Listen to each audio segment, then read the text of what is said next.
Welcome to the Study Now Fair, your gateway to global education. Happening live at the La Palm Royal Beach Hotel, Accra, Ghana, is the ultimate opportunity for students dreaming to study at York St. John University and other prestigious institutions around the world. As you all know, Study Now has been in the business of helping people study abroad in the UK, US, Canada, Australia, and some other parts of the world for free. This is what Study Now has been doing for the past 5 years, as I said, successfully posting people to study abroad. Meet university representatives, explore scholarship options, and get expert guidance on admissions, visas, and career pathways all under one roof.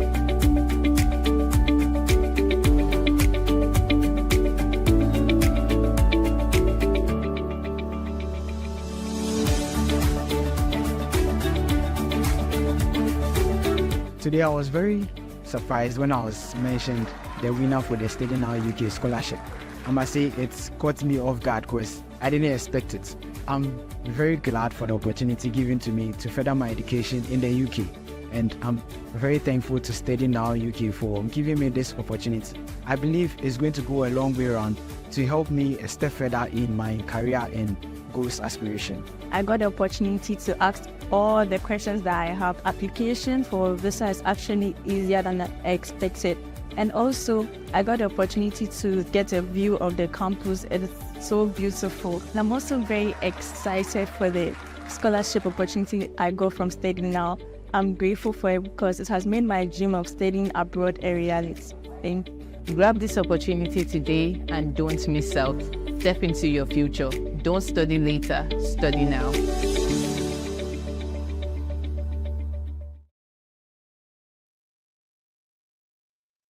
Yeah, Andres.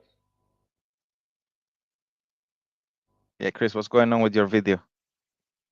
Yeah, no, I just turned it off. I wanted to know if you can hear me because I'm using the headset now. Okay. Okay, no worries. Chris, so it looks like we're live now. So hello everyone that's joining us today. Once again, this is Andres Alvarez. I'm the compliance manager at Study Now. And today we have, well, would you like to introduce yourself, Chris? Hi, Andres. Thanks for having me. I'm Chris. I'm the admissions and compliance officer here at Abuja, Nigeria. Thank you. Okay, Chris, would you actually be able to speak a little bit louder? It just sounded a bit too soft. Yeah, can you hear me now? Yes, yes, very How well. about now? Very well, Chris. Could you just All right. introduce I yourself said one more time? thanks for having me, Andres. I'm the admissions and compliance officer here. Yeah, I said I'm the admissions and compliance officer here at the Abuja office, Nigeria. Thanks for having me, Andres. Thank you. Thank you for joining us, Chris. It's a pleasure to have you here today. Um, okay, guys, so today we're actually going to be discussing the UKVI interview preparation. So actually, what is the UKVI interview, first of all? So as you guys know, as part of the process of applying for a student visa to the UK, may be invited for an interview. Uh, what's the purpose of that interview? Is just to confirm that you are a genuine student. Okay, so just make sure that you know the course in and out and all the details that go with it. That means you need to know your financials, you need to know all the university details. Okay, so what's the aim of the interview? Like I said already, the aim is to just make sure that you are a genuine student. And how does UKVI do this? They verify the financial situation of yourself. That means that they're going to ask you questions in regards to the finances. It may be, how did you acquire the money? Who is paying for it? Some questions like this. You you do need to show them as well that you do understand the course, of course. Um, always be honest with your answers, be consistent with the answers that you also gave on your application. And of course, like I said, they just want to make sure that you have the funding in place. Now, I'm going to hand it over to Chris, that's actually going to take us through the questions that are most likely to be questioned during the UKVI interview. He's also going to give us a breakdown on how we should be answering those questions. Yeah, thank you, Chris. Just handing it over to you. All right, thank you, Andres. Hello, everyone. Once again, my name is Chris. I'm the Admissions and Compliance Officer here at the Abuja office, Nigeria. Andres, just could you confirm if you could hear me clearly before I proceed, so I know I'm communicating properly? Yes, Chris, we can hear you very well. Thank All you. right, all right, all right. So thank you, Andres, once again. So we're just going to be going through common questions that are going to be asked throughout the interview. These questions range from talking about why you chose the university to why you chose the course, your financial situation, and your plans moving forward after your studies. So we'll just begin off with why you chose the university. So first things first, I would like to advise that whatever information that you're providing to whoever is interviewing you should be empirically verifiable information, which means I recommend strongly that you should have already done your research into the program and into the university, and you should start off by comparing the university with universities in your home country before moving to other countries outside your locality and all that. So the major way this can be done is we can talk about the university's ranking, the course strength, alumni success, and then the facilities that the universities have or the university has. So when you talk about university ranking, it's important to note that university rankings can be gotten from verifiable sites like Times Higher Education and SIUK. So, for instance, here I've got on my tab. I know you guys can't see it, but for University of, let's say you applied to the University of Edinburgh. Well, on Times Higher Education for 2025, University of Edinburgh is ranked fifth in the UK and globally is ranked 29th. So when you're speaking about these things, you're not just talking off the top of your head. It's always good to have this type of information at the tip of your fingers. SIUK also, if you are talking about the same school, okay, for a school like, let's say, Imperial College London, for SIUK is sixth in the UK. So whenever you're talking about the university ranking, it's always important to mention where you're getting the information from, because obviously you can't rank it by yourself. It's not an emotional discussion.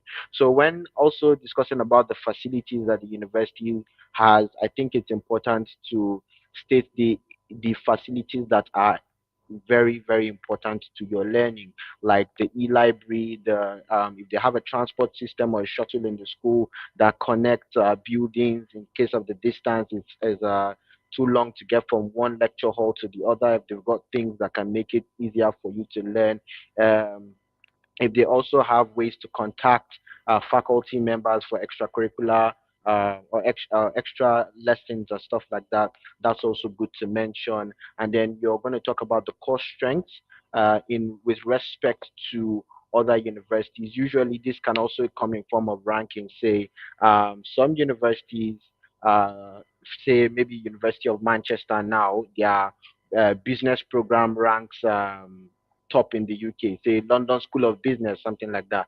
Their business program, everybody knows about their business program. So that can be one of the reasons why you chose that particular school. And it's also important to state alumni success. Alumni success can be found at the university's website when you go. If you check maybe towards the bottom of the homepage on the landing, you will see maybe about the university, and then you can also check the alumni success stories there. Some of the videos you watch were of previous students, and some of them may give written testimonials about the school. So it's always important to mention these four things. I'll reiterate: it's the university's ranking, the facilities, the core strength, and the alumni success. So it's very, very important to talk about these things. So make sure that you do your research into all these things before speaking about it. Talk about the course modules and the course itself and how it ranks um, compared to other universities in that locality, as well as other um, other universities that offer the same program outside that particular region that you're looking to study. It's also important to mention that the university's tuition is competitively priced as one of the reasons why you have decided to study at the school, because I know that obviously there is variation in tuition fees. So it's very, very important for you to state why and be very precise as to why you chose to study at this school. Say, take for instance, a program at maybe project management that you're studying at University of Manchester would set you back, let's say, or Salford will set you back around 16,000 pounds. Whereas if you're studying the same program at the University of Bolton, still in the same region, would set you back around 17,000. So that's 1,000 pound difference might be just what was able to pull it off for you. And maybe you just want to study in Manchester because, oh well, maybe you're a Manchester United fan or you're a Man City fan, or maybe you grew up all your life hearing good stories about the city of Manchester, so that's where you really want to study. So what would be the defining factor here might just be the tuition at the end of the day. It might not even be the ranking, it might not necessarily be the facilities. Remember, all these things are factors. All of them don't have to play in, but there are things that you can consider. So moving on from that, we can talk about why you choose the course. And it's important to mention your passion and how it builds on your previous studies and leads to your future goals. So I think whenever you're talking about the course, you should always talk about how it affects what you're doing now, what you've done, and where you intend to go to as a professional. Always tied to your short-term and long-term goals. Okay, so I currently work as an admissions and compliance officer here at the Abuja office, like I mentioned earlier.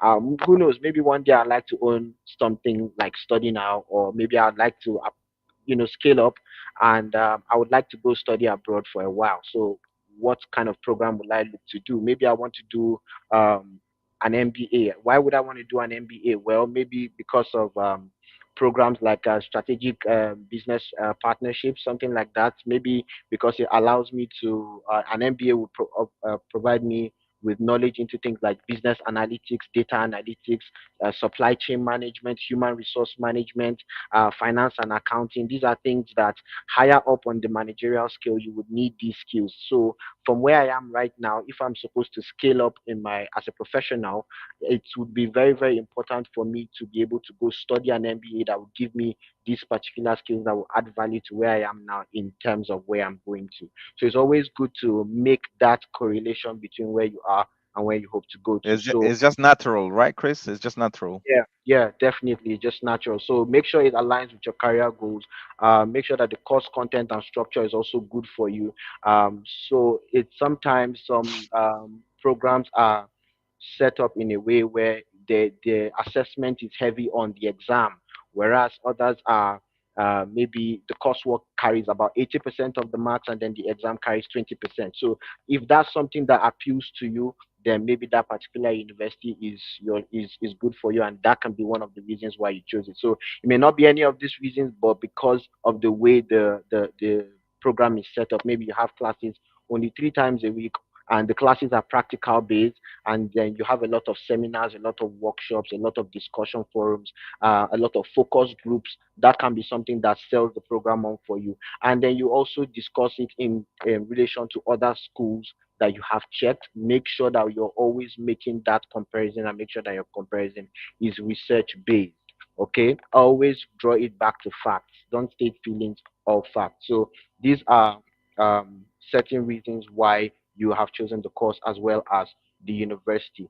So, Andres, we can move on to the next point. So you can also talk about why you decided to study in the UK over any other country, including your home country. So it's important to note that when you're talking about this, please, please, please, first things first, do not talk down on your home country. There are good universities here, especially for us in Nigeria. There are very, very good universities here. Covenant University is good, Madonna is good, Babcock is good, Bingham is good, American University of Nigeria is good. There's a lot of good universities here. However, we all know that one of the reasons why it would not be advisable to further your education in Nigeria may be because of strike action, which is very, very unpredictable. So we could state that as one of the reasons. You could start from there, and everybody knows that it's not a hidden news that Nigerian universities go on strike. So maybe you're a professional who feels like maybe in the next 2 years you'll be due for a promotion and you need to get a qualification, a higher qualification. So when they're considering you for that promotion, you might be able to add that credential and to give value and maybe give you a chance or an edge amongst your colleagues. Well, why would you want to go study in a university where that goal may be impeded by a strike that is not your fault or the fault of the lecturers, just the way the system is run? So that could be one of the reasons why you would decide to say, okay, you know what, I'm not going to study in Nigeria, even though it's more affordable to study here. The risk of prolonged and indefinite strike is something that I do not want to experience. So that's one of the reasons why you may not want to study in Nigeria. So moving on to from that, we can talk about the value of studying in the UK. And one of the major reasons for studying in the UK is because the UK education qualifications or degree certificates from the UK are internationally recognized. That's something that you would want to state. Maybe for more important to state that UK universities developed some major things like penicillin was developed from UK. The development of that was started in the UK. Things like magnetic resonance imaging was started in the UK. Theory of relativity for those of us that are physics heads was started in the UK and all that. So these are reasons why we want to study in the UK because there is long-standing record of academic excellence and innovation from those universities. And studying in any of those universities that have that pedigree will give you a competitive edge as a professional when you come out with a degree from there. So it makes sense to do that. Then it also makes sense to compare the duration. So while I was preparing for this video, I was just looking at some programs that are taught in the UK that, to be honest, is actually more expensive to do it in the UK. But if you compare studying that in somewhere like Canada or the US, that may be cheaper, it will actually take you more time to complete that program in Canada. Say an MBA in the UK might take you a year and it might be around £17,000. Whereas if you are doing it in Canada, take for instance, if you're doing it at a school like Toronto Metropolitan University, it's around 29,000 Canadian dollars, which equates to around £14,000. It's about a year and a half or 2 years. So you don't really want to spend that extra year away from your job, away from your family. You just want to go 12 months, you come back and then you continue with your life. That's one of the reasons why you might want to choose the UK. Not because it's very cheap. In this case, we're not talking about affordability now, we're talking about time frame. Your time is very valuable to you and you need to grow as a professional because obviously if you don't come back within record time, they might find someone else to take your job. So it always makes sense to make the case that studying in the UK is shorter, even though it might be more expensive, but in terms of the time, you would rather study in the UK because of the time. Also, because you can also make the case that the UK is diverse, culturally diverse, and very very inclusive. That makes sense. As Nigerians, we come from a diverse cultural background.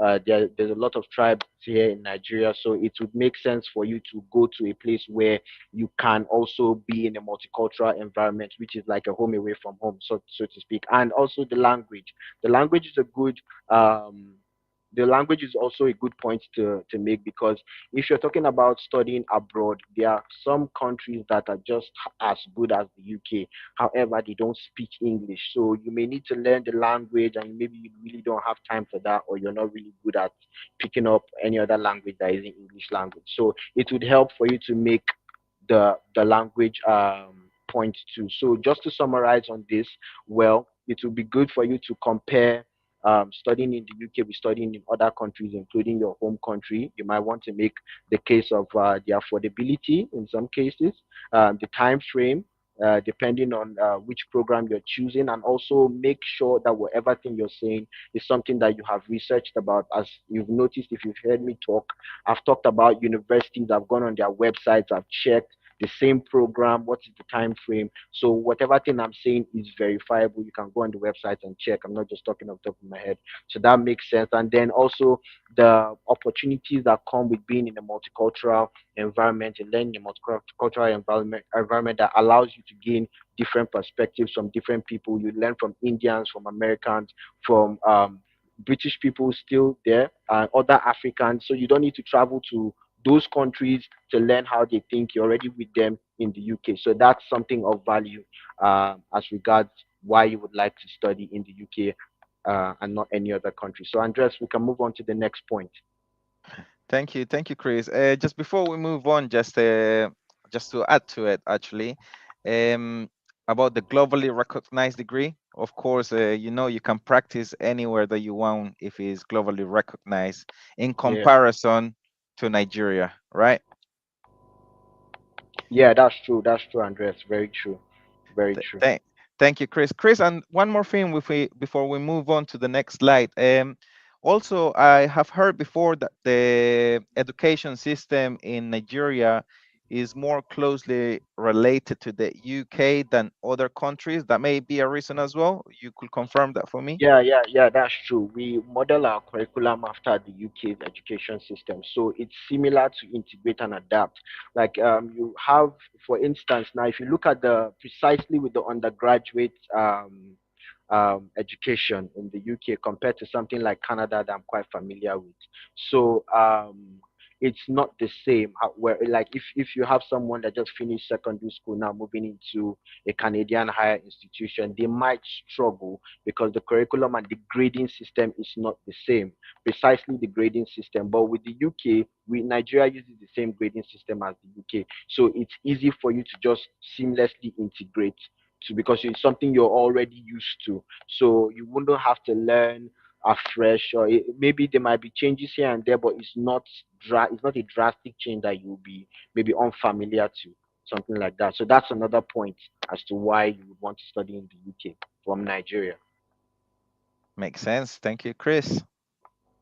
All right. So, common questions that you might be asked during the interview also will be how does this align with your future goals? Like I mentioned, I use myself as an example. I'm currently working as an admissions and compliance officer here. I might want to maybe scale up or manage something like this in the future. I might want to do an MBA. I might want to do a master's in management. Might want to do a master's in human resource management just to help me interact with students and clients better and all that. So it might be different for you. Maybe you study microbiology. You come from an underserved community in Nigeria, and you really want to add value to your community. You want to make an impact, and you want to help the people from your locality. Maybe you want to do something like public health. You understand that you might have already identified two or three key areas that you want to work with, and you already that you want to have that kind of impact in, and places that you would like to work in. So maybe you can list like the NCDC somewhere that you want to work with. Maybe the UACM PLC is something that you would like to partner with them and stuff like that. So it always helps for you to make a relationship, establish a relationship with where you are right now and where you would like to be. And that relationship has to be linear, upward, and realistic.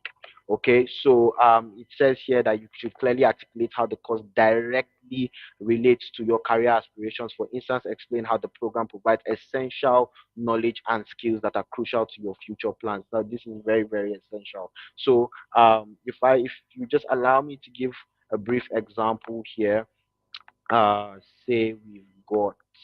Let me just pull up something real quick. 1 second. Yeah. So for somebody like me now, I'm looking at the University of Manchester. Okay, their project management here. You have people and organizations that might be valuable to me. That's a particular one that I might like. Okay, maybe risk management. Maybe I'm working in monitoring and evaluation. Okay, and I would like to learn more about risk management because I feel like there's a gap in my knowledge there. So I would like to study project management at University of Manchester precisely because they have something on risk management, or maybe project finance and infrastructure. Maybe they put me in charge of a particular project, or maybe there's a project coming up next year and I would like to be a part of it. Maybe I would want to study in the UK because or project finance and infrastructure project. Maybe that's something that I'm interested in. So they just has to be that relationship, okay? And then another question could be who's funding your studies. So you could have about 3 or 4 sets of people funding your studies. You could either fund your studies, a relative can fund your studies, you could be sponsored by maybe an organization, say you're on a scholarship.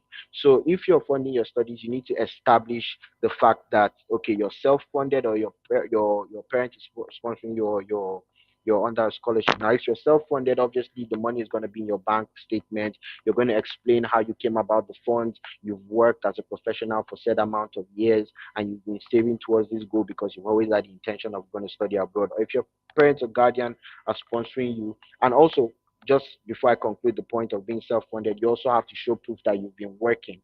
Okay, you need to tell them where you've worked and how long you've worked there. And if you've worked at a particular place but not so long, you also have to tell them other places that you've worked, and that would help. And if your parents are sponsoring you, you also need to establish the fact that you're being sponsored and show relationship between you and your parent or guardian by maybe birth certificate or any certificate that proves relationship. And if you're being sponsored by a scholarship, obviously you need to include the scholarship letter, the letter of sponsorship, confirming that you are going to be sponsored by the scholarship, which UKVI will be happy to verify. And then you can always explain the financial documents, like I just said. You can show familiarity with the account holder, which I've just said in the case of maybe you being sponsored by a guardian or you're under a scholarship, the amount held. Obviously, the amount held in this case would be in the case of being self-funded or being sponsored by a parent or guardian. If you're being sponsored by a scholarship, you cannot know the amount held, obviously, and then the duration of funds that have been kept. So this is very, very, very important for those of us that are self-funded. It's very important to note how much you need to for your studies in the UK. You must have already done your research, know the difference between how much you need if you're studying in London or any other part of the UK. Given on a monthly basis, you multiply by 9. You come by the living expenses for your stay for a 1 year program. That's if it's a 1 year program. And then if in the case where you haven't paid your full tuition fees, you need to also include the balance of your payment in your bank statement. So this is what would make up your bank statement. Some may go as far as to adding travel expenses if they have not booked their flight, because it's always good to make sure that whatever thing you're showing them is exhaustive. So these are the things that you would need to show that you are very, very familiar with your financial situation and your financial documents as regards your trip to the UK. So moving on, we would talk about academic and career plans. I touched on this before. Um, what qualifications do you hold? It's very, very important to state the qualifications on your CAS. It's assumed that by this time you would already be familiar with your CAS. You would already had your CAS. The documents that are used for your application would be your degree certificate or your undergraduate certificate. Whether you went to a polytechnic, it would be your HND. If you went to a university, it would be your bachelor's degree certificate and your transcript in both cases. If you're going for your undergrad, it would just be your WAEC or your NECO, secondary school testimonial, and the like. And then you would need your proof of English, so it could be IELTS or NECO or WAEC. So these three documents would be what you call your qualification. So mention your most recent education qualification history with certificates. Always make sure that whatever thing you're stating is what is on your card. Your career plans are things that I've touched on before, but you can expand on it and always make sure to be consistent. Don't say maybe you wanted to work with NCDC before and now you want to work with Dangote in a different role. Okay, it doesn't make sense. Obviously, these are places that you could probably work, who knows, maybe as a public health practitioner. But if you've already made a case that you would like to study, work with, let's say, the NCDC now, UACM PLC, it doesn't make sense to come and be bringing in another company now talking about a different role. So you must have realistic targets that you would set. Okay, you talk about your short-term plans in the immediate, well, after you're done studying, what do you want to do, what do you want to come back to Nigeria and do, in what places do you feel like you can make an impact, and how do you feel like that impact will be achieved within the shortest period of time. And then maybe you set a 5 year plan. In 5 years I see myself doing this. If my 2 year plan works, then my 3 year plan, which is in addition to the two, make it 5. This should be what I'll be able to achieve. And then also, how would this course help you to achieve that? Always make reference back to the program you're studying. Always talk about the specific modules that you studied in the course and how they will be relevant in helping you to plot that trajectory correctly. So, like I did mention, risk management, or if you're doing an MBA, something like human resource management or data analytics would be or business analytics would be very, very good for you, for somebody like me who would like to scale up later in the future. So, always make sure that you're making reference to the programs, to the modules that you're studying currently in the course that you've chosen, and how that aligns with your short-term and long-term goals for your career. So that's basically it. Andres, we could go to the next point. Okay, so you could also be asked questions about the UK and your course. What do you know about the university? It's always important to mention facts about the university, and you can find those facts on the university's website: when the university was established, how long they've been in existence, if they have a purple flag, what is their ranking, and all that. So these are things that are very, very important to show that you've not just applied to a school for the sake of it. You actually did your research into making sure that you get to this school correctly. So that is something that you need to do. For the university location, it's very, very important to state the university's location as it is on your cast, including the postal code, whether it's in York, whether it's in London, whether it's in Yorkshire, wherever it is. You make sure you state it the way it is on your cast, and you can also make reference to other geolocations or other you can also reference other things that are very close to the school that can help you to help the person that is listening to you to make sure that you understand, that you know where your school is accurately located. And for what modules you study, it's very important to state all the modules that you're going to study. Don't state two, don't state three. If you're doing luckily enough for you, you're not schooling in Nigeria, so you're not going to be doing 14 courses per semester. So you might as well just state the whole seven, okay, that you'll be doing for the whole year. It's easy to memorize. You don't really need to go into much details.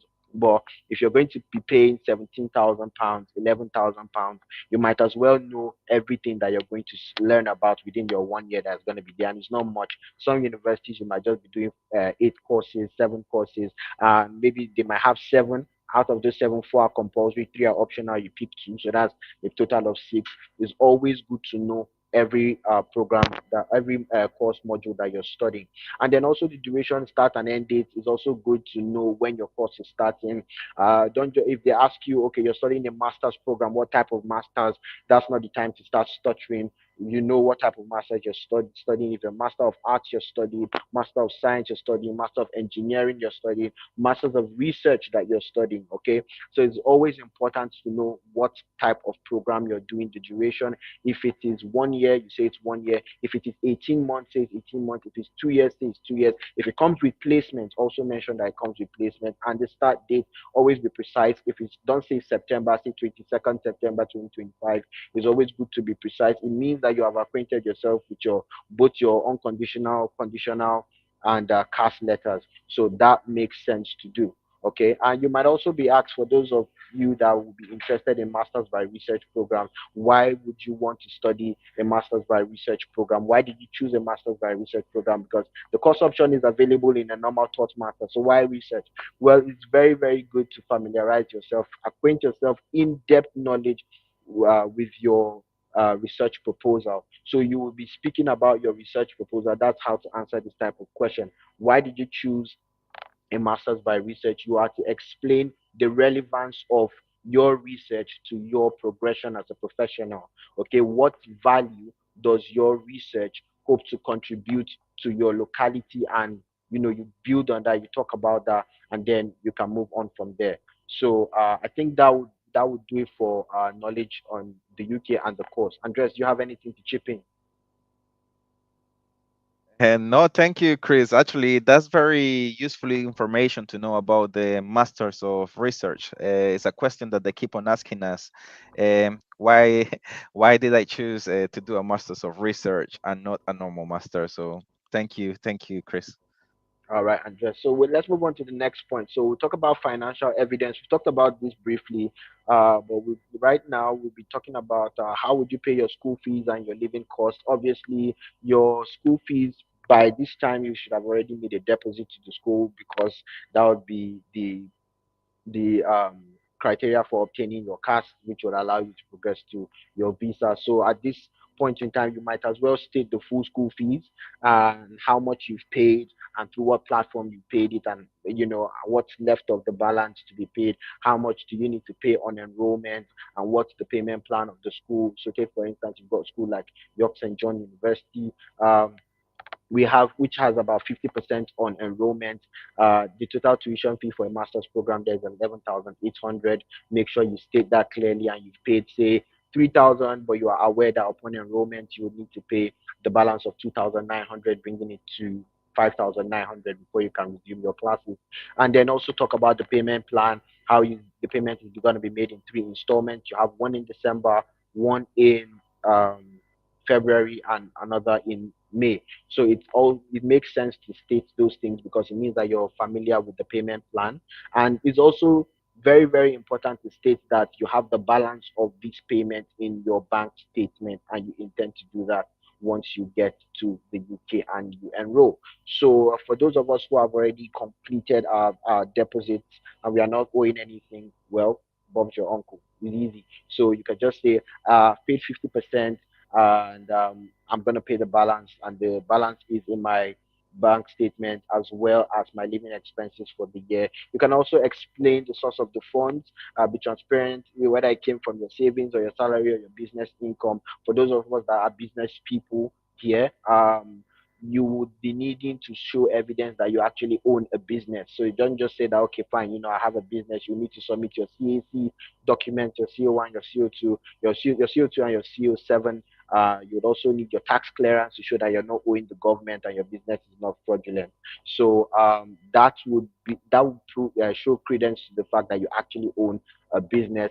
Um, for those of us here in Nigeria, I'm using CAC. I don't know what it would be like in other countries, but I'm just saying what I know. So also, is the account in your name or is it in someone else's? If it's not yours, explain the relationship, in brackets, parent or guardian with legal proof. So legal proof would most likely be if it's your spouse that's sponsoring you. Very good. You could show a marriage certificate, marriage pictures, or wedding photos would suffice. If it's your parent, you need to show birth certificate and all that. So also, like I said, just to bring it back again, if you're being sponsored by a scholarship, you need to attach the award letter of the scholarship. Okay, in this case, because that would be the proof of financial sponsorship. So that would make sense. So, and if also obviously if you're sponsoring yourself, then it's just your bank would not your name. No fuss about that at all. So I think we're done with this, and just we can move on to the next. And then, yeah, we could just talk about general knowledge questions. So general knowledge questions could be any type of question. Quick fire double. You could be asked, what's the capital city of the UK? Obviously, it's London. Everybody knows that. Who's the prime minister of the UK? Many of us don't listen to the news. But it's Keir Starmer as of 2025. You can double check if you like.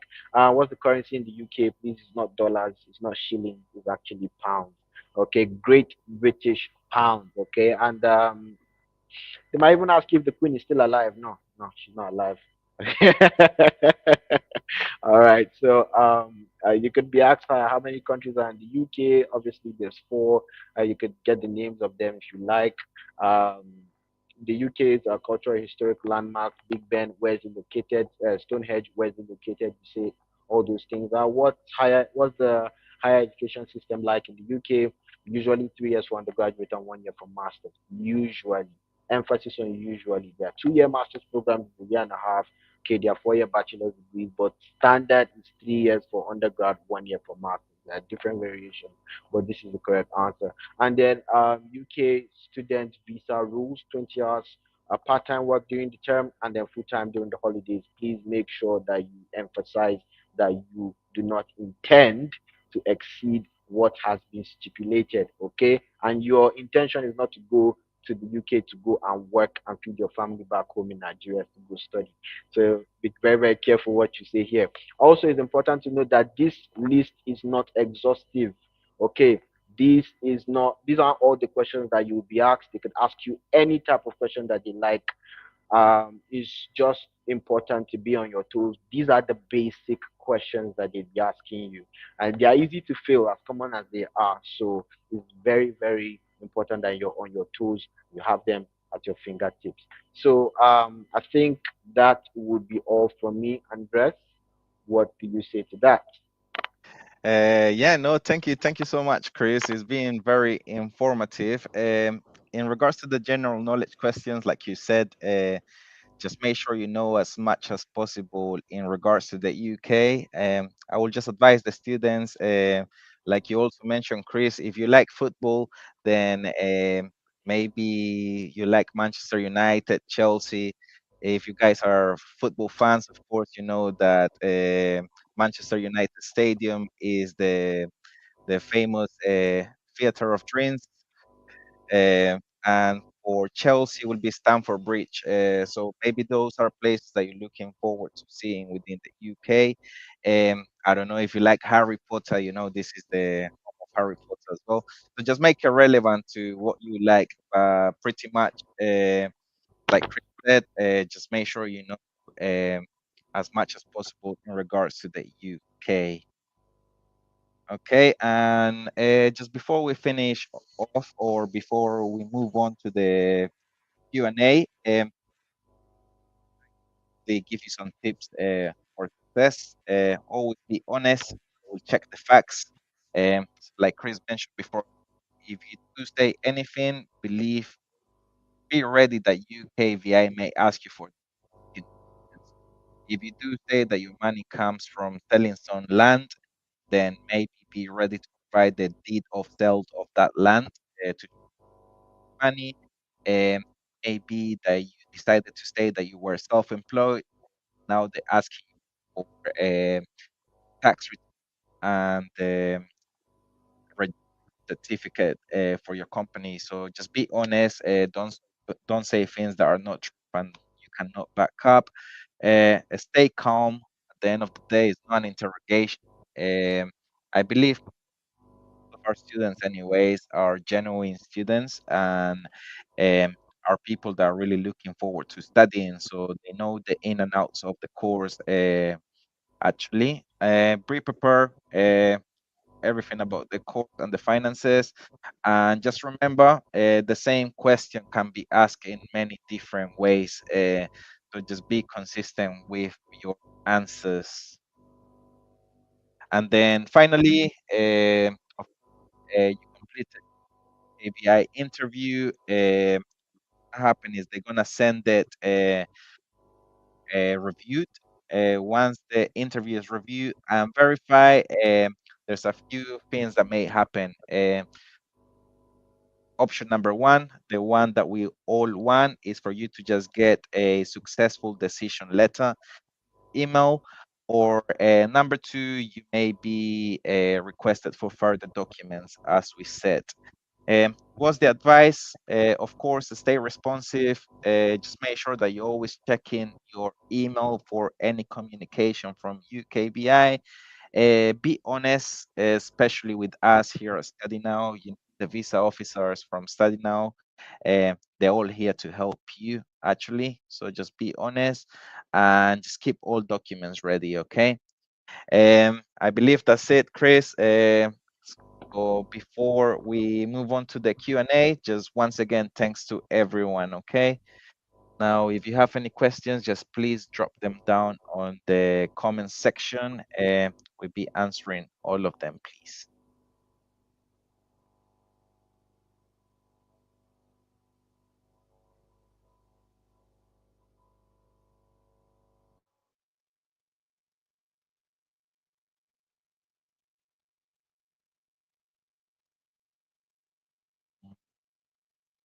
Okay, Chris, let's just give it a minute. At the moment, no questions are coming in, so I believe your explanation was amazing. Everyone must have understood very well everything that you explained.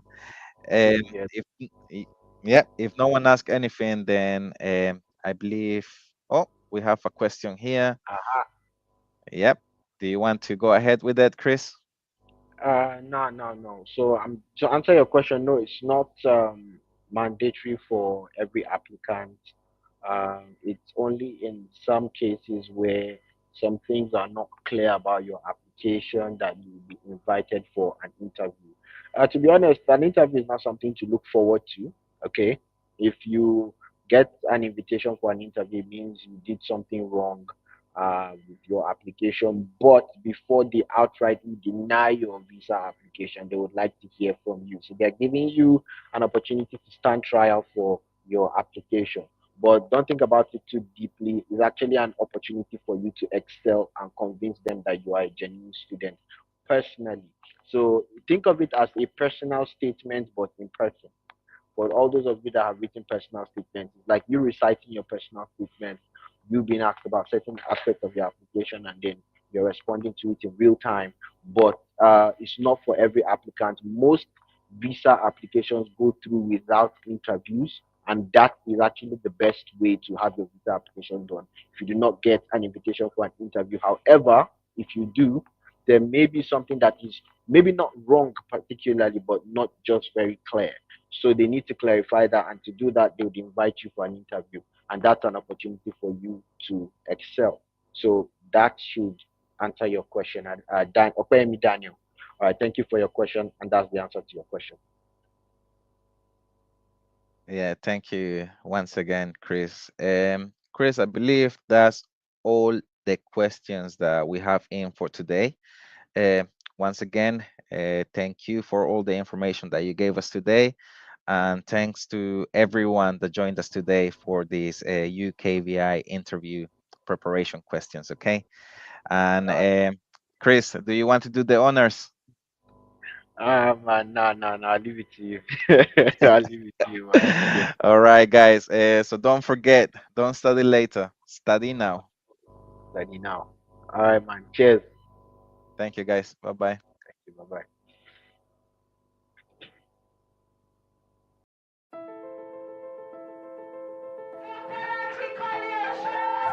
Oh wow, thank you. Like I really didn't expect this. I thought When we started, I really don't know why I was here. I came to this program and I've gotten a lot of information, like how easy it is to register with Study Now. Like it's easy. You don't even need to stress. Just tell them why and what you want to do, what school you want to go to and everything. And they'll just help you out, consult you, put you through. As an aspiring student of YSJ, yeah, I'm happy to say I started my applications already. Just waiting for my transcription to be processed and I can submit my application. I have known Study Now for about 4 to 5 years, and I've worked with them several collaborations. And this year we decided to host a Study Now event, a Study Now fair. I heard about this event when Study Now agents called me and said they're having the fair today. I would say the event today was beyond my expectation, and the way it was organized, I feel like I've learned more than before I was here today. The highlight of the program was when we got to the scholarship part. I saw a few people almost crying. I think I saw someone crying. I was actually kind of surprised because it's been a while I've been applying for scholarships and I've never actually been shortlisted. So I was very surprised, very happy. I told my mom and sister about it. Up until today, I was really excited when I heard my name. I basically applied then because it was one of my dreams to study in the UK. And today when I was called to the podium, my mind skipped a bit, I will not lie to you. Thank you to Study Now for they've helped me get a step closer to achieving my dreams. In the Study Now fair, we gave 3 people scholarships of almost, £30,000, which is not an easy feat to do. And it's the first of its kind. We're doing it. Nobody's done this before in Nigeria. We're doing it. And we're going to keep doing it every year. I'm so happy for those who benefited from this. This is really amazing. It's an amazing thing they are doing out there. And I'm sure that the people they pick would definitely make them proud. Literally giving an opportunity to change someone's life is one I'm going to be particularly grateful to Study Now for. One thing, I'm glad I came here today, and to everyone who is all might be looking to say, okay, I want to study abroad, but I don't even have the money. What I would say is you take a step forward, start your application first. You never can tell. Anybody can just come and be like, oh, there's a scholarship somewhere, you can apply for this loan care. One of the directors already mentioned a loan or a partnership with a loan company for students who are willing to go through study now to study at universities, either UK or other universities. If you don't start, if you don't make researches, how do you get to know about them? So the idea is you start and see how things are going to roll up for you. I think I'm going to do that, and I've been super pumped about applying to study in the UK. So first of all, I want to give the flowers to the entire Study Now team, especially from those who organized everything, sleepless nights. On behalf of Study Now, the entire team would like to say a very big thank you to everyone who made it possible to the Study Now Fair in collaboration with York University. Thank you for believing in us, and we keep on looking forward to having you and to making your wishes and dreams come true.